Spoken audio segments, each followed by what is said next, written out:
شیخ ابو بکر رحمۃ اللہ علیہ ابن عربی الشبیلی نے مزید لکھا ہے کہ ہود ان کا لقب تھا، ان کا نام ہود نہیں تھا، یہ تو ان کا جس طرح ادریس علیہ السلام کے تعلق سے ہم نے پڑھا خنوک ان کا نام تھا، اور قرآن میں جو لقب ان کو دیا ہے وہ ادریس ہے علیہ السلام.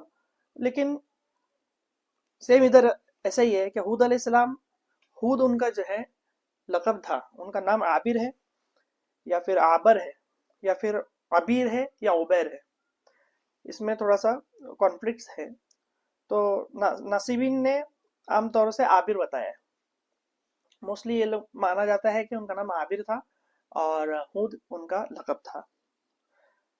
اور اسی پر سے ایک گمان ہے کہ حضرت موت جو عمان میں ایک ایریا ہے، اس کی جو سرحد ہے وہاں پہ صحرا ربال خالی ایک ایریا، ربال خالی جو ہے ایک صحرا ہے، وہاں پر ریگستان ہے، وہاں پر ایک شہر ہے شیسر، جیسے ہوتا مصر اسی طرح ایک شیسر نام کا ایک گاؤں ہے، اور وہاں پہ کھدائی ہوئی اور ایک آرکیولوجیکل سروے، آرکیولوجیکل سائٹ وہاں پہ ملتی ہے، اس کا نام عبار بتایا جاتا ہے.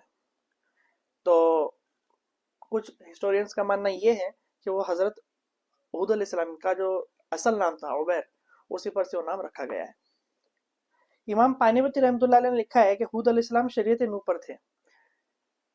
دیکھیے نوح علیہ السلام کے پاس جو شریعت تھی اس کے وہ کنٹینیو رہی، اور نوح علیہ السلام کے بعد میں حام، سام اور یافس جو ان کے بیٹے تھے، ان کے ذریعے سے وہ قوم چلی اور اس کے بعد میں وہ نسل پھیلی اور وہ سیم شریعت پر پابند رہے. اور ہود علیہ السلام بھی اسی کے یہ تھے کیونکہ نبی تھے، رسول نہیں تھے. تو ہود علیہ السلام جو ہے نوح علیہ السلام کی شریعت پر ہے، اور ان کی عمر 400 سال ہے، ایک اس میں 400 سال ہے اور کچھ روایت میں 460 سال بھی آیا ہے. تاریخ شامی میں ابن جبیب، ابن حبیب کا قول ہے کہ ان کی عمر 134 سال ہوئی تھی، اور ابن کلبی نے 464 ان کی عمر جو ہے قرار دی. یہاں پہ کانٹرڈکشن پایا جاتا ہے کیونکہ ہسٹری ہے، اور جیسا کہ ہم پتہ ہے ہم ساری تھیوری کو یہاں پہ کنسیڈر کر کے چل رہے ہیں، یہ بھی ہو سکتا ہے، یہ بھی پاسبلٹیز ہے، یہی ہو یہ گارنٹی نہیں ہے. تو الگ الگ علماء نے اور الگ الگ ہسٹورینز جو تاریخ دان ہیں انہوں نے اپنے علم کے حساب سے اس کو ڈسکس کیا ہے. قوم عاد کی رہائش کہاں پر تھی، وہ ایکچوئل ان کا ایریا کدھر تھا، کہاں پہ ان کے رہنے کی رہائش گاہ تھی. جیسے کہ ہم نے پہلے ڈسکس کیا ہے اس تعلق سے کہ قوم عاد یہ خالص عرب قوم تھی. تو مفسرین تاریخ نے عاد کی بہت سی تفصیلات جمع کی ہے، جس میں امام بغوی رحمۃ اللہ علیہ معالم التنازیل کے اندر لکھتے ہیں، اور امام پانی پتی نے بھی ان کا بھی یہی قول ہے کہ یہ احقاف کو حقف کی جمع بتایا ہے. احقاف، احقاف کو حقف کی جمع بتایا، اور حقف کے جمع حقف جس کو بولیں گے حقف یا پھر حقف، اس کو مستطیل اور خمدار ریگستان کو احقاف کہتے ہیں. یہ جو ریگستانی جو تودے ہوتے ہیں، پلیٹو جس کو ہم بولا جاتا ہے، ایک طرح سے جو پہاڑ کے مانند ہوتے ہیں لیکن پورے پہاڑ نہیں ہوتے، ایک بڑا تودا ٹائپ میں ہوتا ہے کہ بڑا مستطیل نما ہوتا ہے، کئی دور دور تک سیم چلتا ہے اور بعد میں وہ ختم ہو جاتا ہے. سلسلے ہوتے ہیں، ختم نہیں ہوتے. تو اس کو بھی، اس کو لوگ حقف کہتے ہیں، اور اس کی جمع احقاف ہے. تو اسلم رحمۃ اللہ علیہ ابن زید نے پہاڑی نما مگر پہاڑ سے کم اونچے مستطیل ریگستان کو احقاف کہا ہے. دیکھیے احقاف کی بھی یہاں پہ ڈیفینیشن ہمیں ملتی ہے. تو عاد کا جو رہنے کی جو جگہ تھی قوم عاد کی، تو بتایا جاتا ہے یہ لوگ ادھر رہتے تھے، اور ان کا جو سائٹس جو ہمیں ملتی ہیں آرکیولوجی کے حساب سے وہ وہاں پہ ملتی ہیں. جمالین کی جو شرح ہے امام جلال الدین سیوطی رحمۃ اللہ علیہ کی، اور مولانا شبیر احمد عثمانی نے سید سلیمان ندوی رحمۃ اللہ علیہ کی جو تفسیر عرض القرآن، اور اس میں بھی جو ہے اضافی حوالے سے اس خطے کو عاد کا وطن بتایا ہے. کون سا؟ جو عرب کا جو ایریا تھا، ربع الخالی جس کو ہم نے کہا، یہ ریگستان، یہاں کا جو ایریا تھا اس میں عرض القرآن جو سید سلیمان ندوی رحمۃ اللہ علیہ نے لکھا ہے، اور جمالین جو جلالین جو تفسیر ہے، جمالین اس کی شرح ہے، تو اس کے اندر بھی انہوں نے اس تعلق سے کہا ہے کہ یہ یمن کا جو ایک علاقہ ہے جنوب میں، وہاں پہ یہ لوگ پائے جاتے تھے، جس کو ربال خالی بھی ہم لوگ کہتے ہیں. اور اس کے بعد میں امام تبری رحمۃ اللہ علیہ ہیں، انہوں نے جامع البیان کے اندر کہا ہے کہ حضرت موت سے امان تک کا شہر کا علاقہ، جو ابھی ہم نے کہا مصر والا، وہ والا جو علاقہ ہے. اور اس کے بعد قتادہ رحمۃ اللہ علیہ کی ایک روایت ہے، امام مندوسی رحمۃ اللہ علیہ نے وہاں پہ اس سے نکل کر کے کہا ہے کہ یہ بحیر الیمانی سے متصل بلاد شہر عاد کا مسکن تھا. اور تفسیر تبری میں بھی یہی آتا ہے کہ حضرت علی رضی اللہ تعالیٰ عنہ نے رسول اللہ صلی اللہ علیہ وسلم سے روایت نقل کی ہے کہ یمن میں سرخ مٹی کا ٹیلا ہے، یمن کے پاس میں جو ریگستانی علاقہ ہے، اور وہاں پر سرخ مٹی کا ایک ٹیلا ہے جس پر گھاس ہے یا ایک درخت اگا ہوا ہے، تو وہ حضرت حود علیہ السلام کی قبر ہے. امام آلوسی رحمۃ اللہ نے روح المعانی میں اسی روایت کو عبداللہ بن عباس رضی اللہ اور اسی روایت کو، اور اس کے بعد میں عبداللہ بن عباس رضی اللہ تعالیٰ عنہ نے شام کے پہاڑ کو بھی احکاف میں شمار کیا ہے. تو دونوں روایت کو جو ہے امام آلوسی نے لکھا ہے کہ شام میں جو کچھ پہاڑ ہیں، پہاڑ کا ایک علاقہ ہے جو احقافی ہے، وہ بھی تودہ نمائی ہے، پلیٹوز بھی ہیں، پلیٹوز ہی ہیں سمجھے اس کو. تو وہاں پر بھی جو ہے قوم عاد کے انہوں نے بتایا کہ وہاں پہ بھی قوم عاد جو ہے تھے. تو شام اور یمن کے درمیان ریگستان میں تو تین علاقے ہیں، تین.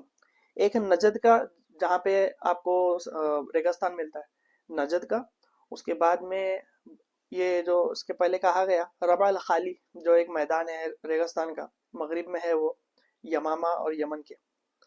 اور اس کے بعد میں جو شام کا جو ہے شمالی حجاز کا صحرائے نفود والا جو علاقہ ہے، یہ تینوں علاقوں میں ان کے ہونے کی آثار ملتے ہیں.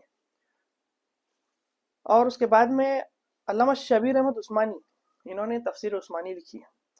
ان کے قول کے حساب سے جو اللہ تعالیٰ نے انہیں جو انعامت دی اس کے اندر یہ بھی تھا کہ یہ جسمانی قوت اور ڈیل ڈول کے اعتبار سے بہت مشہور تھے، یعنی کہ بہت ہٹے کٹے تھے.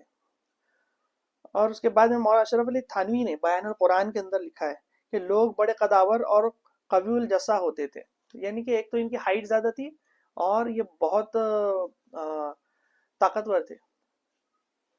اس کے بعد میں امام ابن کثیر رحمۃ اللہ علیہ نے جو سورہ فجر کی ایک آیت ہے ارم ذات العماد، اس کے اندر انہوں نے اس تفسیر میں لکھا ہے کہ جنگل میں ستونوں والے عمارتوں میں رہتے تھے، جنگل میں ستونوں والے عمارتوں میں. یہ بات غور کرنے کی ہے، اب میں اس کو اپن ڈیٹیل میں بات کرتے ہیں. دوسرے شہروں میں ان کے مانند لوگ پیدا نہیں کیے گئے تھے، بڑے قوی، طاقتور، لمبے چوڑے قد کے ہوتے تھے، جیسے جسمانی طور پر سخت اور زوردار تھے، اس طرح دلوں میں بھی سختی تھی. تفسیر ابن کثیر کے اندر امام ابن کثیر رحمۃ اللہ نے اس کو لکھا ہے. اس کے بعد میں امام قرطبی رحمۃ اللہ علیہ نے بھی لکھا ہے کیا کہ عماد کا مطلب یہ سید القوم کے انہوں نے لیا ہے. کچھ تفاسیر میں عماد یہ ستونوں کے معنی، ستونوں کے طور پر لیا گیا. اور امام تبری رحمۃ اللہ علیہ اور حضرت اسلم بن زید رحمۃ اللہ علیہ کا کہنا یہ ہے کہ ستونوں پر قائم بلند مقام، بلند بالا عمارتوں بنایا کرتے تھے ایک اس طرح سے. اور اس کے بعد میں ابن کثیر رحمۃ اللہ علیہ نے، ابن قرطبی رحمۃ اللہ علیہ نے اس کو سید القوم کے معنی میں لیا ہے کہ عماد کے الگ الگ تفاسیر اور الگ الگ اس کے معنی اہل علم نے بیان کیے ہیں. نارملی عماد کا مطلب بلند عمارتیں ہوتا ہے، بلڈنگز جس کو ہم کہیں گے. آج کی جو فینٹیزی موویز ہیں اور جو ناولز لکھی جا رہی ہیں یا پھر پہلے لکھی گئیں، دا رنگز ایک جس کے نام پہ بھی موویز اور ویب سیریز چل رہی ہیں، اس میں بھی ہے. اور ایک فینٹیزی کریٹ ہو رہی کہ اس میں انسانوں کے ساتھ ساتھ دو تین الگ الگ قومیں دکھائی جاتی ہیں، الگ الگ کیا کہتے ہیں ان کو، کہ الگ الگ طرح کے لوگ ہیں، جس کے اندر ایک دو ہیومن ہو گئے، اور اس کے بعد میں دوسرے ہو گئے ایلوز. ایلوز کے کان لمبے ہوتے ہیں، یہ انسان سے قوی ہیکل ہوتے ہیں، دکھنے میں بھی گورے ہیں، خوبصورت ہیں اور لمبے ہوتے ہیں، ان کی طاقت بھی زیادہ ہے. اور ایک دوسری قوم ہے ڈورس، جن کو بونے کہتے ہیں، یہ لوگ پہاڑوں میں رہتے ہیں. تو یہ بونوں کے اور ایلوز کے جو یہ دکھائے گئے ہیں، یہ میری تھیری ہے، یہ الگ سے کسی کتاب میں نہیں ہے، لیکن چونکہ میرے سامنے یہ چیز گزری تو میں نے اس چیز پر غور کیا کہ